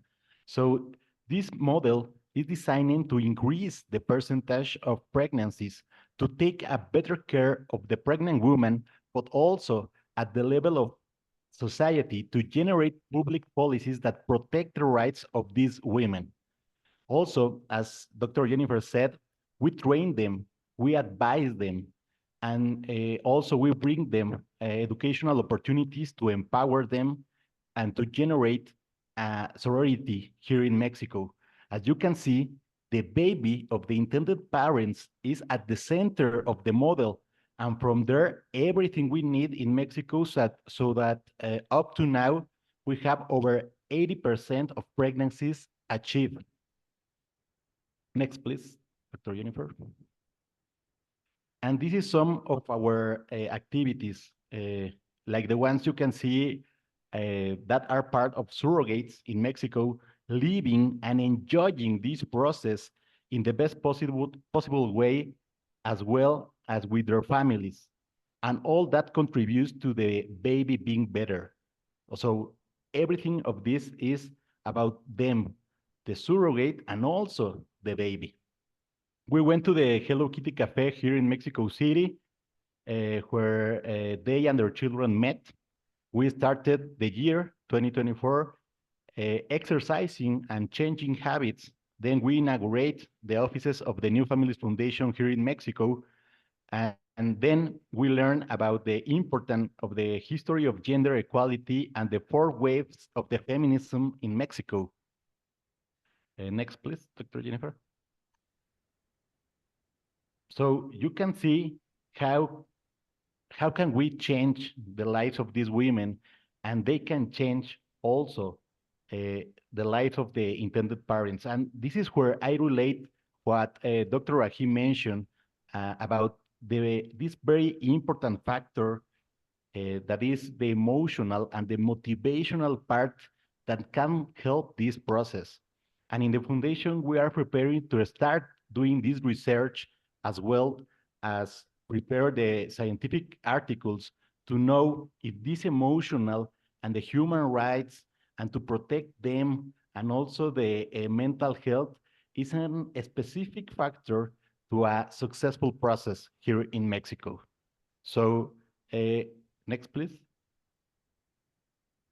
So that's all. This is our surrogates, and we want to thank you, to know you, and I invite you to do this process here in Mexico City, because you will change not just your lives, and also the lives of these women here in Mexico. So thank you very much, Dr. Jennifer. Thanks, Thank you, Alejandro. Thank you, Tom. That's great. There's some questions come up, Dr. Barros, in the Q&A tab for you to answer along the way. If you could answer some of those questions, that'd be wonderful. That's a great presentation. Thanks a lot. Thank you. Of course. Look, our last speaker before we go to the parent panel now is going to be Brian Rosenberg. Brian's a bit of a legend in the surrogacy space in the USA. He's a gay dad via surrogacy and egg donation. He runs Gays with Kids and also the Academy, which you're going to hear about today from Brian. One of the key things about the organisation is that they're there to support intending parents looking at the USA for surrogacy. Brian's the biological dad of twins via surrogacy. He's got child by adoption as well. He's passionate about providing valuable information and support to empower dads to be on the journey. So welcome, Brian. Thanks so much for coming on the webinar to talk to us all today. Thank you, Sam. It's always great to see you. Thanks for having me. Pleasure. All right. So is it possible for me to share my screen? Yeah, sure. That's great. I'll start. I know you've given some of my background, but why don't I just do a little bit more? So Sam mentioned I'm a dad. I have 3 children. My husband and I have been together, actually next month will be 31 years. We have 3 children through adoption and surrogacy. Levi, our firstborn, is about to turn 15 and is now as big as me. We found out about him when he was 3 days old, and we took him home from the hospital 2 days later. Levi's twin sisters, Ella and Sadie, came to us through surrogacy. As Sam mentioned, I'm the biological parent. Well, that's really nobody else's business but my family's. I like to share that. I'm very public about it because I'm also HIV positive, and I have been since before I met my husband 31 years ago. So I just always like to make sure people who, if there's ever anyone watching with HIV, that they realize they can become biological parents or adoptive parents. So I will tell you, when we were going through our journey, our adoption and our surrogacy journeys, going on now, I guess, let's see, adoption journey probably started about 16 and a half, 17 years ago. Our surrogacy journey, the girls are now 13 and a half, so that started about 15 years ago, 15 and a half years ago. There were scant resources available, right? Especially for someone who's living with HIV. And by the way, the reason I'm the bio dad, my husband tried as well, but his little guys didn't swim the way mine did. So at any rate, I don't think there was a single decision we made going through either our adoption or surrogacy journey feeling truly confident about the decisions we were making. And that was really not the best way to go. And I remember always feeling overwhelmed. And quite frankly, since then, my goal has been to help others so you don't feel overwhelmed and that any decision you make, you are confident. And the way I determined to make that happen is by making sure you're very educated. When I was going through our journey, again, scant resources available, even fewer for folks like myself with HIV. And I remember, and this was also way before video calls, right? So we went to all of our meetings in person, and I would talk to someone, a doctor, a surrogacy agency, the adoption agency, the social worker, the lawyer. Didn't matter who we would talk, and we'd meet in person, and the conversations would last from half an hour to 2 hours. I wouldn't take notes because we want to be fully present in the conversation. And we would leave those conversations, and an hour later, you know, I'd say to Ferd, so did we do such and such, or did they do such? And neither of us remembered more than half of what they told us. So it was in my mind right around that time. I was like, you know what? I should create something to help others going through who want to become dads. And plus, to be honest with you, back in those days when we first became dads, So we have 3 kids under the age of 2. My husband and I are both white. Levi is black, and his twin sisters are also white. So, and we also had a Chihuahua. And so wherever we went, we were like the circus sideshow. People wanted to know who the heck we were and how this all was working and what this all meant. And so I got kind of tired eventually of that and wanted to be able to connect with other dads, more specifically other gay dads. So after the kids were out of diapers and they were eating solid foods, and I had like a second to breathe, I wanted to see if there were, I assumed actually that there was some opportunities to connect with other dads and to help the next generation of dads to be on their journey to parenthood, so they wouldn't have to, like I said, feel unconfident or as confused and overwhelmed as I did. And I was surprised there was nothing there. So I launched Gays with Kids actually 10 years ago in March. So we're 10 years and 2 months old. And my goal was to help others become dads. And then once they became dads, to help them navigate the gay part of being a gay dad. So what we did is we went about doing this by sharing stories. In the last 10 years, we have shared hundreds and hundreds and hundreds into 1,000 stories of gay and queer men from all over the world who talked about their journeys to parenthood. But what I did is, for the most part, is I would get, stories would be like, meet Brian and Ferd. They lived in New York, Toronto, and now Boston. They created their family through adoption and surrogacy, and being parents has been the most wonderful, remarkable, rewarding thing that they've ever done in their lives. It gets your heart going, right? And inspires people to want to become parents. But what I realized after 6 or 7 years of doing this, it didn't help people become parents. So we created GWK Academy. I definitely cannot share my whole screen because you guys will all make fun of me. We created GWK Academy, and my goal is to help gay and queer people become dads. And what GWK Academy includes is, number 1, coaching or connections with me. So I am happy to talk to, I can tell you, the best part of my day is getting on a video call and talking with people to help them become dads.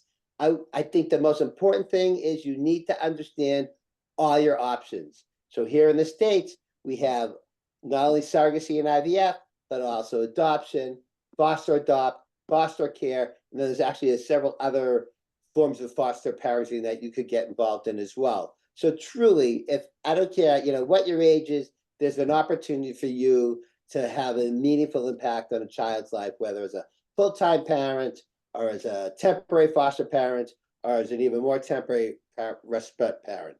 So in addition to coaching, we also have courses. So again, I think it's really important that you know everything there is to know about a surrogacy and IVF journey or an adoption and foster care journey before you get started.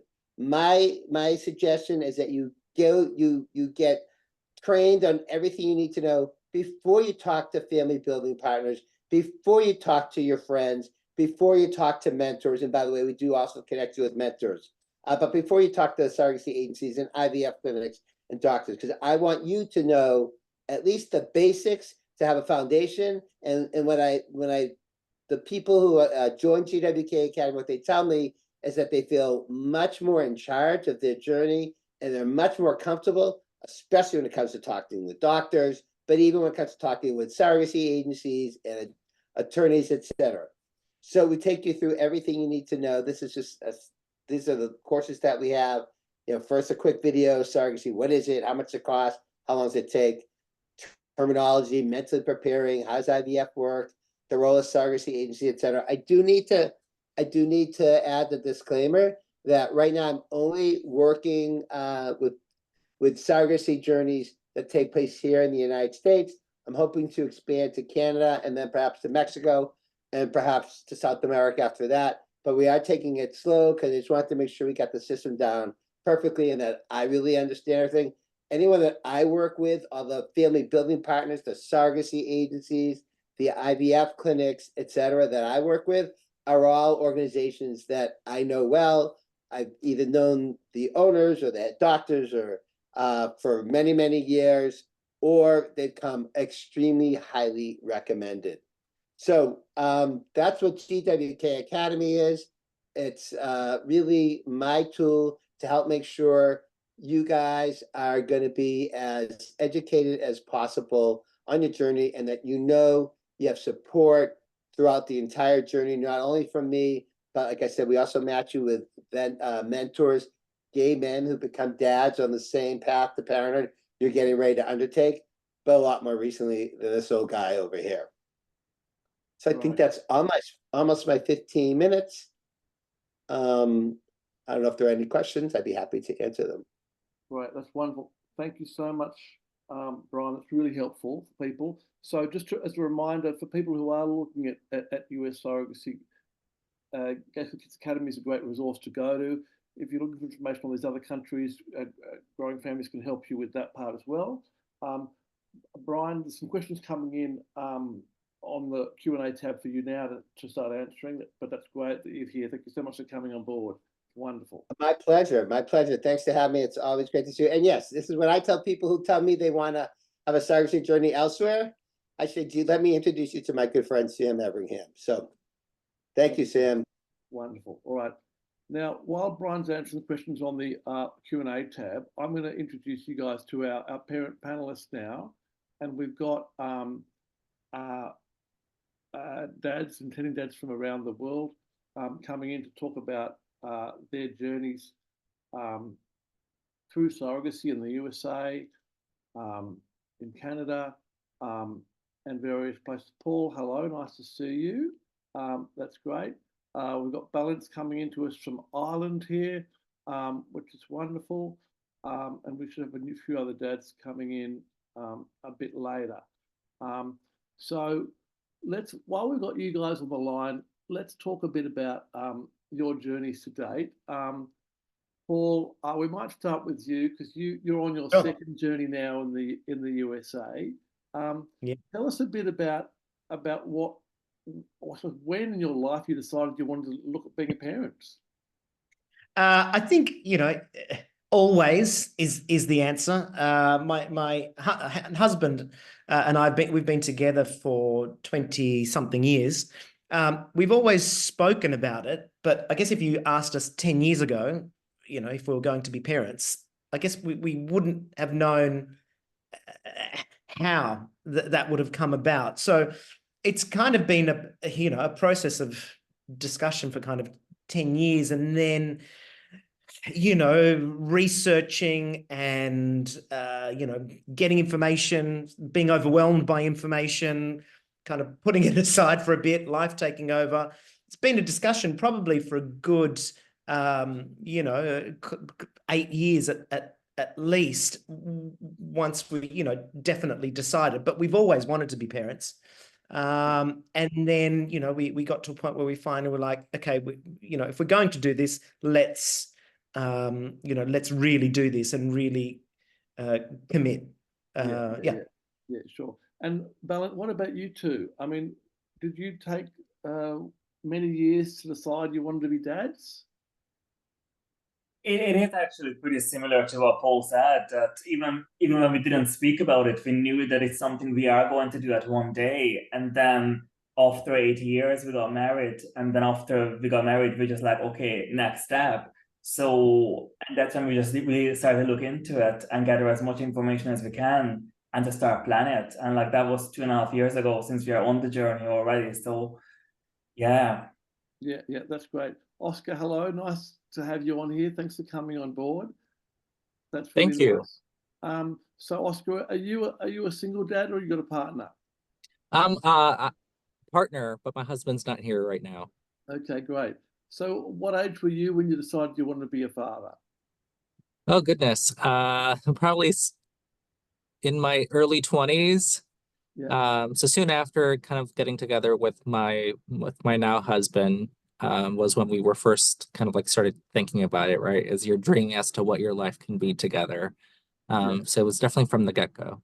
Yeah, sure. And did you drive it more than your partner did, or did you both drive it equally? We both were driving it, and I think it didn't really cement itself as a goal until my sister-in-law started having her kids. And that was kind of like the impetus to like, okay, let's get the ball rolling. Let's make this happen. Yeah, sure.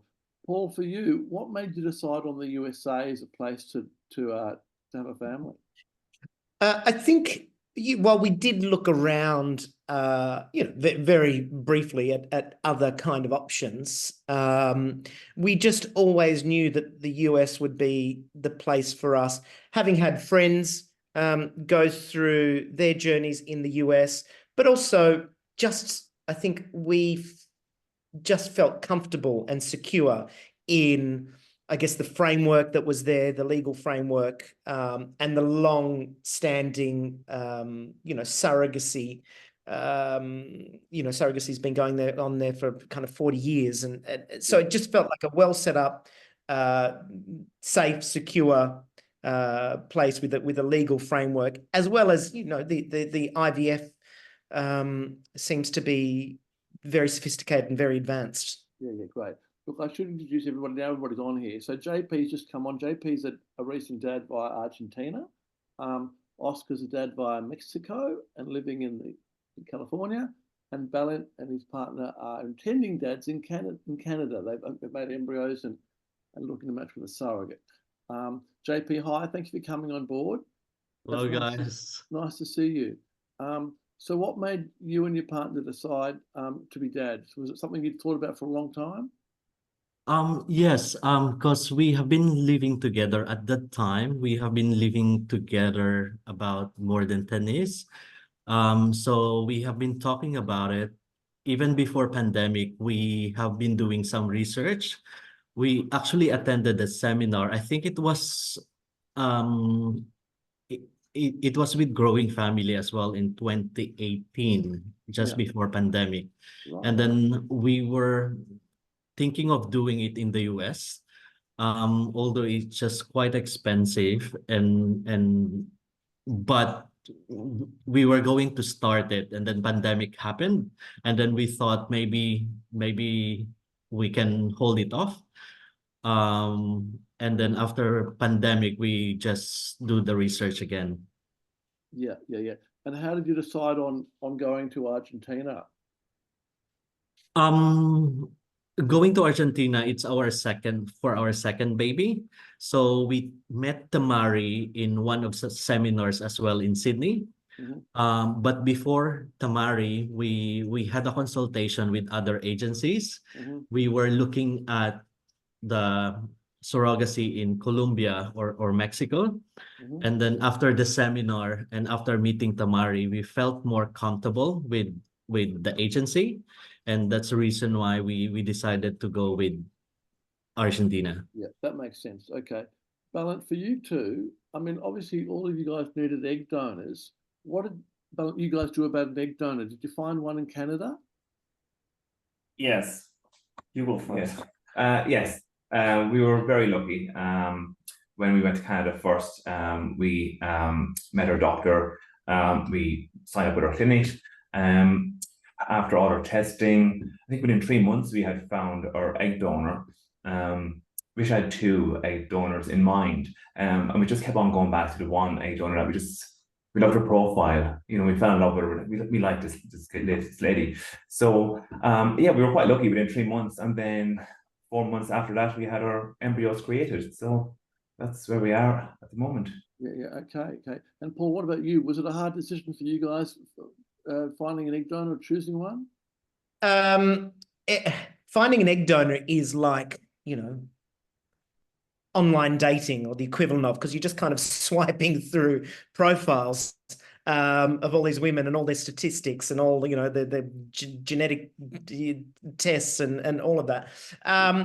So it was quite, I would say it was quite overwhelming to start. It's kind of like, well, where do we start with all of these profiles? But then slowly we kind of narrowed it down, and through that journey, I guess we had to pick somewhere to start. So we thought we'd start with, somebody that looked like us.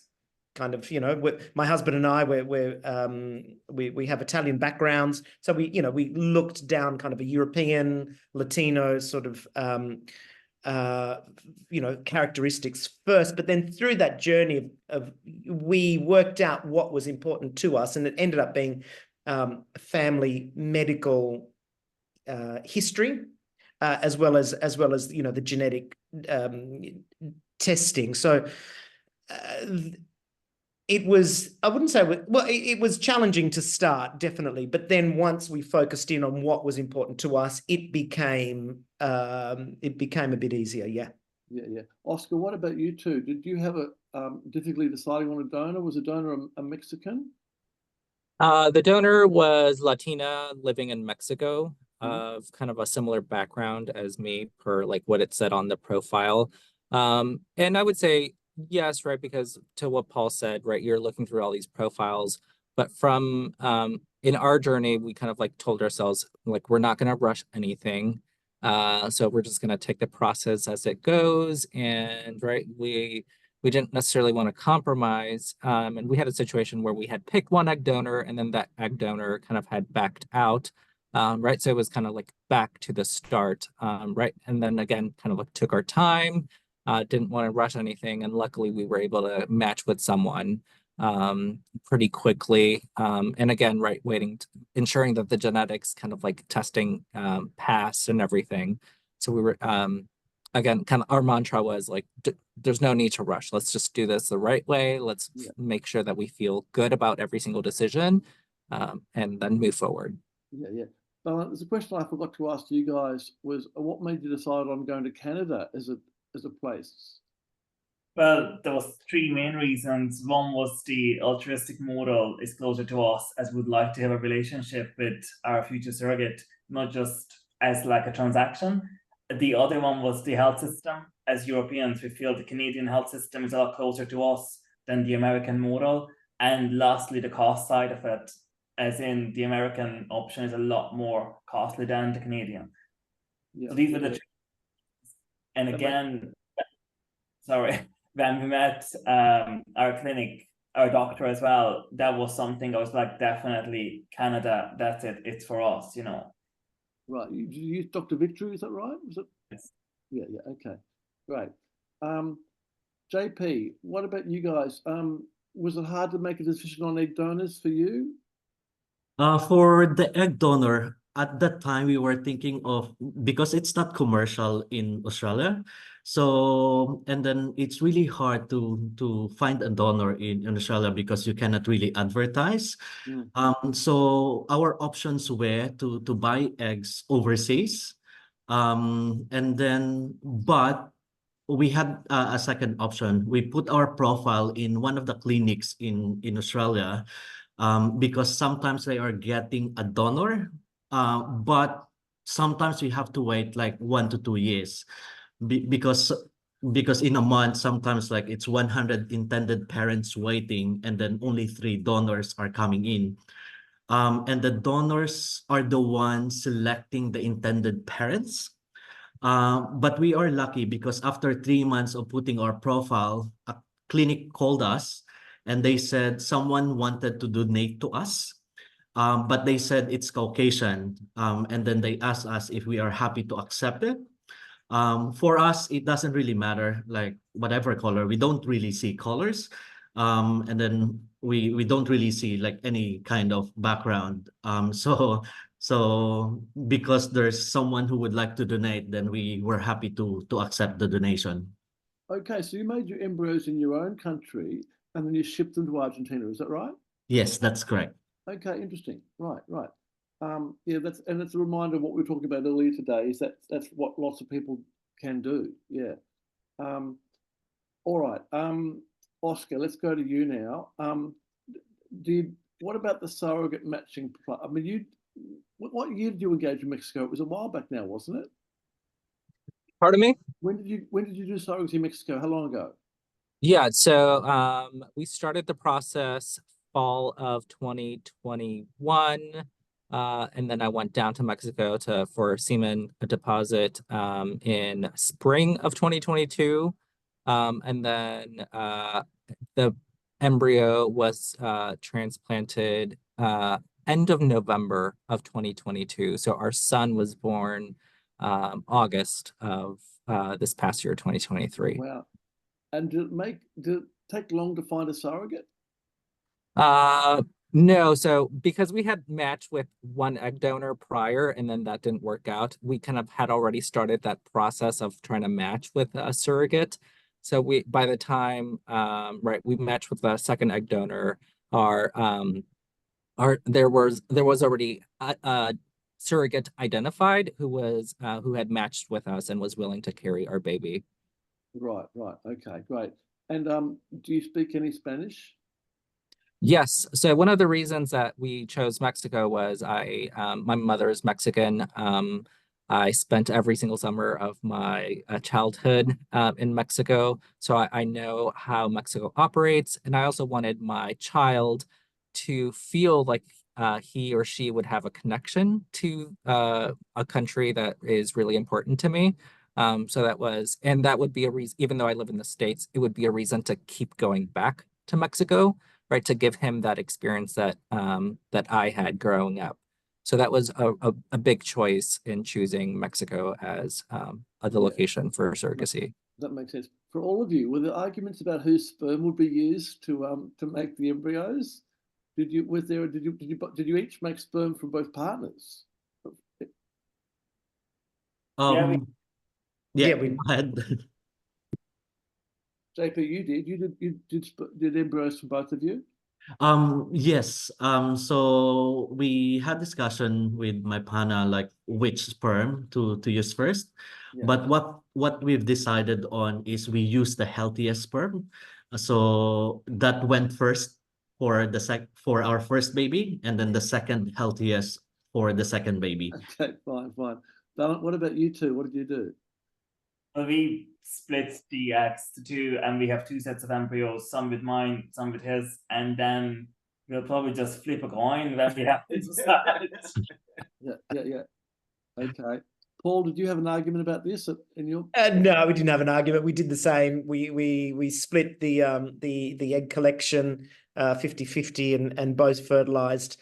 And then it was a discussion with the doctor once they were graded, but we also knew we made the decision between us that one would go first and then the other would go next. And so we've had one, and we're on our second journey now with the second. Yeah. So the second journey you're on now, that's with the other embryos. Correct. Yes. Yeah. Okay. Great. Or it will be. We've matched with the surrogate, and she's been medically cleared because we're using a different surrogate this time, because our first one couldn't be medically cleared, unfortunately. But yes, once we get there, it'll be with the other embryos, but the same egg. Right. Go back to your first surrogacy journey in the USA. Did it take long to match with a surrogate there? It took us about a year to match with the first surrogate, but we didn't go forward with the first surrogate that was presented to us, and so then we waited probably maybe another I don't know 3 to 6 months after that. It was during COVID, so it did slow things down by quite some. Our second matching, which has happened this year, was much quicker. Right. Okay, interesting. Oscar, what about you two? Did you match with a surrogate very quickly, or did it take some time? Match with the surrogate? No, it was pretty quick for us. It was just within a couple months. Yeah. Yeah. Okay. And JP, was that the same for you? Yes, it was very quick. Maybe 2 to 3 months. Yeah. Okay. All right. And it sounds like, Oscar, for your journey, did your surrogate get pregnant the first transfer? Yes. Yeah. Wow. Yeah. So we were super lucky that everything took. So it was just one transfer, and that was it. Yeah. Paul, what about you guys? Did you do it first go? Yes. First go, and he's stuck. Yeah. Man. JP? For me, on the first baby, it's first go. Second baby on the second go. Okay, great. Well, so you're all pretty lucky. Just so everybody in the audience knows that this is not that usual. Most people, it doesn't happen first go. It's sort of, it takes 2 or 3 embryo transfers to have success. So these guys We're a bit luckier than most, maybe. What was the hardest part of the process? I know, Balint, you guys haven't matched with a surrogate. How long have you been waiting to match with a surrogate, Balint? Well, we were with an agency for 12 months, so that was 2023 gone. And then we decided in December that we just don't feel that we should stay with them. So then we switched agency just March now. So really, we're only waiting since. We've done a bit of independent on social media, but there was nothing really too positive about it. So we had some people reaching out, but I don't think that would work for us, you know. So yeah. So we'll continue anything. Yeah, for the audience, I mean, it is an issue in Canada. Match times for surrogates are much longer in Canada because it's altruistic. It can be a long way. And as Balint's mentioning, some people do try and match independently in Canada through the online forums to try and cut the wait time, and that can work, it cannot. So that's interesting to hear you actually have changed agencies now to a new agency. Yeah. And have they said to you what they'd estimate the match time will be? Well, there's no guaranteed match time, but they said they don't see any reason why it wouldn't happen in 12 months. Because of us and our circumstances, they don't see any reason why it wouldn't be picked. And I don't see any reason either. So Yeah, sure. I mean, you're right. What surrogates often look for is people who've got embryos ready to go now. That's good for them. All right. For you, Paul, I mean, having been through one of these journeys and doing a second one now, what have been the hardest parts of the process for you so far? I think that, where do you start? I mean, you know, let's yeah. It is an emotional, even though our journey was relatively smooth in comparison to many people. You know, our embryo transfer was the first one round and all of that. You know, it's still an emotional, stressful journey, regardless. And I think the other gentlemen on the call will, you know, nod their heads and agree. Even the smoothest journey is stressful. So it's just managing that with distance involved. And I think the most challenging, one of the biggest challenges is just patience. It's hard to wait. Yeah. And you know, so we had our first time was we had a wonderful surrogate. We messaged every day, we video called every week, we videoed into every appointment. We were really connected, and we were really part of the process of our first pregnancy, sending voice messages back and forth that she would play to to the baby in utero, all of that sort of stuff. But it is still it's that distance and patience that you have to learn to manage, and my husband and I were had a solid foundation and were able to get through that. But it's like anybody going through a fertility journey. It's all of those things. Yeah, no, really good point. Balint, the questions come through for you two about your journey so far. Which agency did you start working with initially? JA. And who have you changed to now? ANU. Yeah. No, they're good. Yeah. Okay, great. And you say, have you also put a profile up online independently? Have you? Yes, we are in most of the social media groups, which is also not just good for getting matched, but also. He's frozen.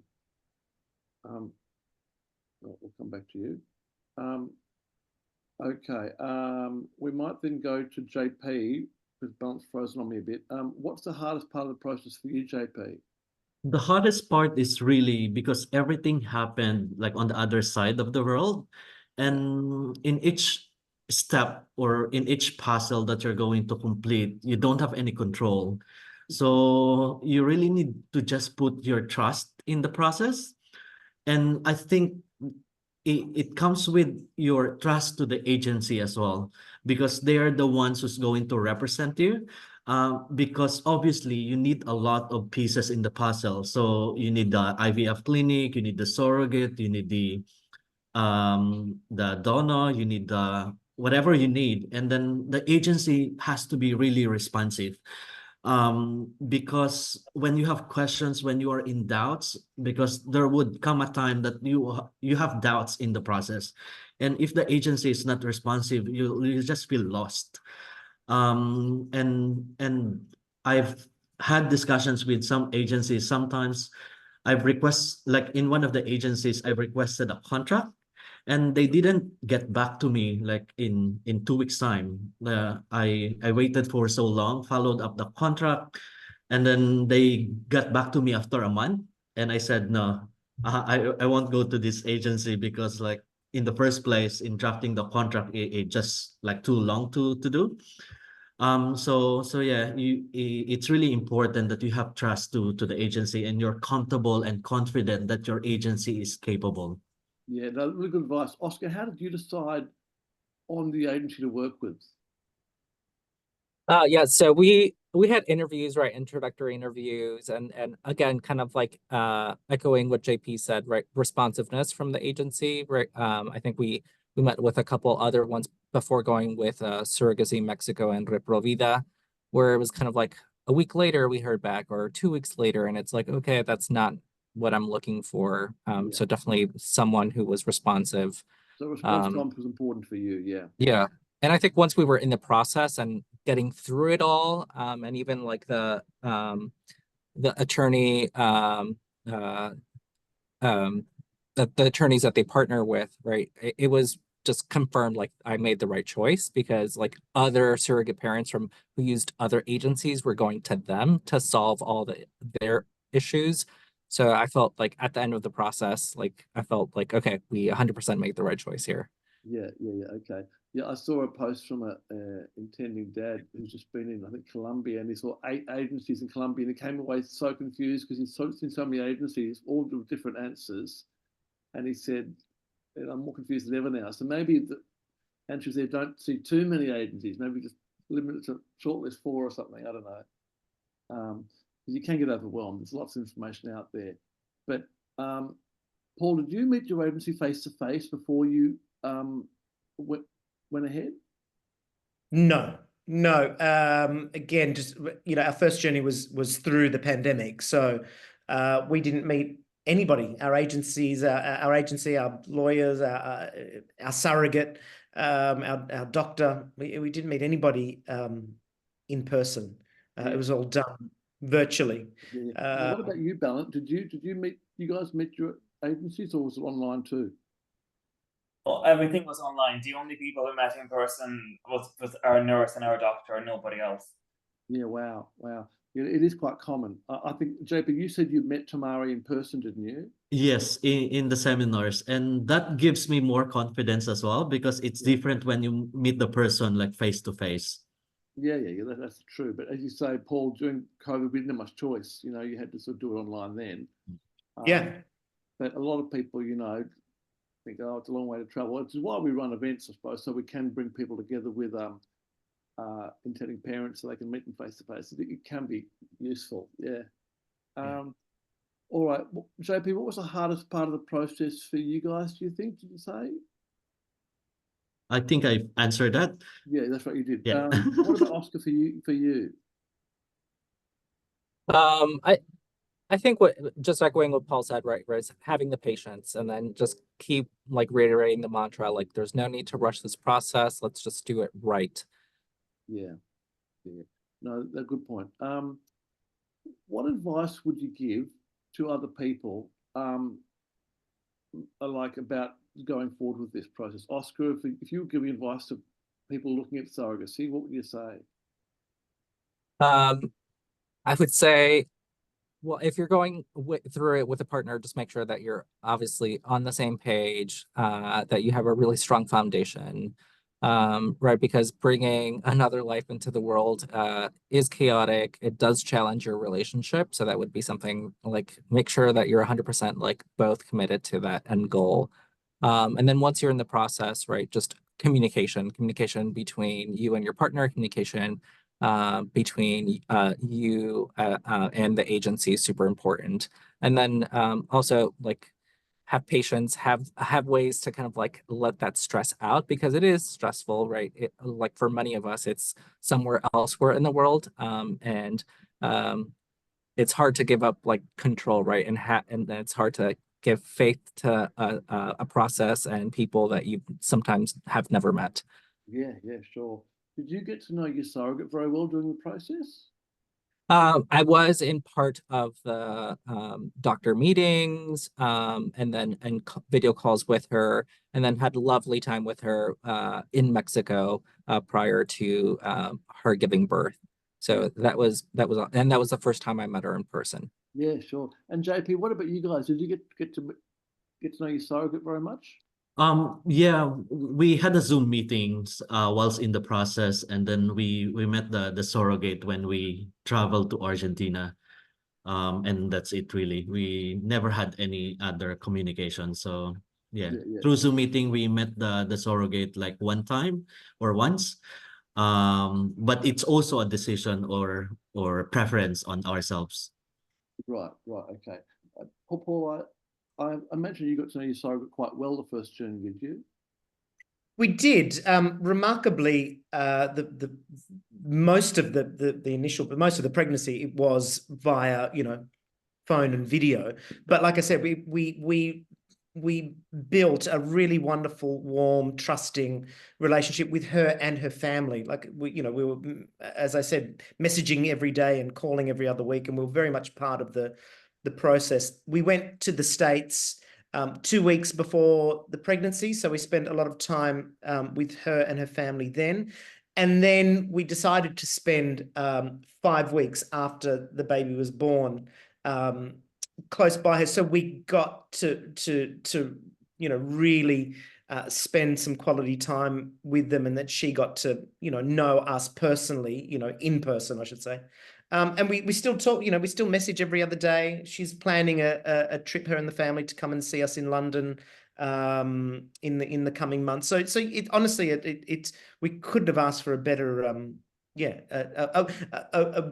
a better relationship. But what I will say, what is really important for the people listening, intended parents listening, is it's really important to decide what relationship you want with your surrogate. No relationship is right or wrong. You could want a personal, constant, forever ongoing relationship, or you could want a transactional kind of, more transactional kind of relationship, or anything in between.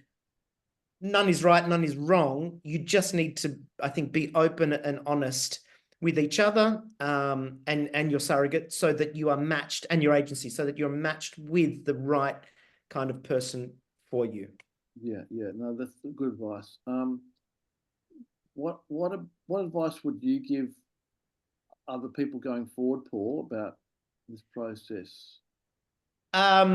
You can listen to us bang on about how difficult it is and how expensive it is and how much patience you need and how emotional and stressful. And it is all of those things, absolutely. But every journey is different. So my advice to the intended parents listening is that you can do it. It can be done. You can achieve it. You can be parents. And, I wish you all the best of luck. Yeah. That's great. JP, unusual. You guys did your first journey in your own country in Australia and then overseas. Was that a hard change to make, to go overseas the second one? Yes. One of the factors that makes it hard overseas is because you have to travel. Like, for example, for us, we had to travel a total of 19 hours going to Argentina, and there's no direct flights. Yeah. And having one baby to travel with you, and then coming back having two babies, they're crying like on the plane. It's just crazy. And the other one is the language in Argentina, because it's Spanish. So every time you go to groceries or supermarket, like everything is in Spanish, and you need a later, or even a phone app. But the thing is, in some supermarket, there's no reception or signal, so you cannot really use the phone translator. But you really need a lot of patience, and you really need to expect surprises, because you can only prepare, you can only expect like the worst, but when it's there, it's quite different. And there's a lot of waiting time in this process, so you just need to trust the process, really. Yeah, good point. How old was your firstborn when you traveled to Argentina for the birth? 1 year old and 1 month. Oh my God, that's hard. Yeah. Wow. God. And how long did you have to stay in Argentina for before you come home? No, we are lucky because we got the Australian citizenship in 10 days after lodging the application. So the total stay was only just 40 days for us. 40. Yeah. Yeah, So great. 1.5 months. Yeah, great. Oscar, what about you guys? Did you take long in Mexico before you came home? Yeah. So, and part of that was our choice. We just wanted to be there. And so we were there about 2 months. Yeah, great. And was that in Mexico City? Yes, we were in Mexico City for 2 months. Tell people a bit about what Mexico City is like, people who haven't been there before. Yeah, so Mexico City is a very vibrant, world-class city, amazing museums, lots of culture. The people are so warm and friendly. I would definitely invite everyone to go. It's definitely a place to experience, Latin America. Yeah. And JP, what about Buenos Aires? What's that like? Before we were quite scared in traveling to Argentina because obviously it's too far and it's our first time to go to Argentina. But when we went there, it's quite safe. And people are very honest as well. So we never had any bad experiences in Argentina except for mosquitoes, because there's a lot of mosquitoes in Buenos Aires. But other than that, we've never had any bad experience. I think it's a good city. And Paul, where were you for your birth? What state were you in for that? We were in Oregon. Right. So yeah. In the cap in Portland or somewhere else? No, we were in Salem. So it's a 45-minute drive from Portland. And what was that experience like for you being there? It was actually really wonderful. Salem is a very quiet, American town, mountains and pine trees. And it was actually really, really lovely. And we were able to just really focus in on our, baby bubble. Without visitors and people intruding and knocking on the doors. It was really wonderful. Yeah, that's great. And did you have to go to a capital city later on to get the passport? No, we did it all through our lawyers and an agent. So everything was sent to us, couriered to us. We did have to lodge the forms at the local post office for the passport, but other than that, no, everything was sent to us. Yeah, great. All right. One last question I was going to ask Balint. When you did your profile to find a surrogate, your online profile, any tips for how to write a profile about looking for a surrogate? Did you make a video? Yeah. So we included lots of pictures, and I'm bilingual, so I was able to write to an English version, to a Spanish version, because Mexico City also does have a lot of international people, so we didn't know what kind of a surrogate we would match. And just tell your story, give them a sense as like what your background is, like what do you do on a day-to-day basis, and also what are your aspirations and goals for having a family, like what is it that you can offer a child that you bring into this world. Yeah. No, that's great. But is that what you guys put in your profile, just stuff about you two? Oh yes, and then we done a video as well. That was pretty tough. Yeah, apparently videos are useful. Yeah, people like those. Probably the hardest part of the whole journey. Right. Well, because you're not very public, you mean? Did you have to push yourself to make it? No, it's just we wanted it to be right and perfect, but like things are not right and perfect. So it's not that easy. And then you look back and just like, no, we could do better. And then sometimes you just need to let go of those and just like go with it. And then there's times you're like, that's not us. Let's go again. You know, that's not us. God. All right, look, we've run out of time, but thank you so much, guys, for talking about this tonight. It's been great to have all your stories on here. Really wonderful. Good luck, Ballant, with your search for a surrogate in Canada. I hope that works out well. And Paul, with your journey for baby number 2, it's Thank you. hope it goes well.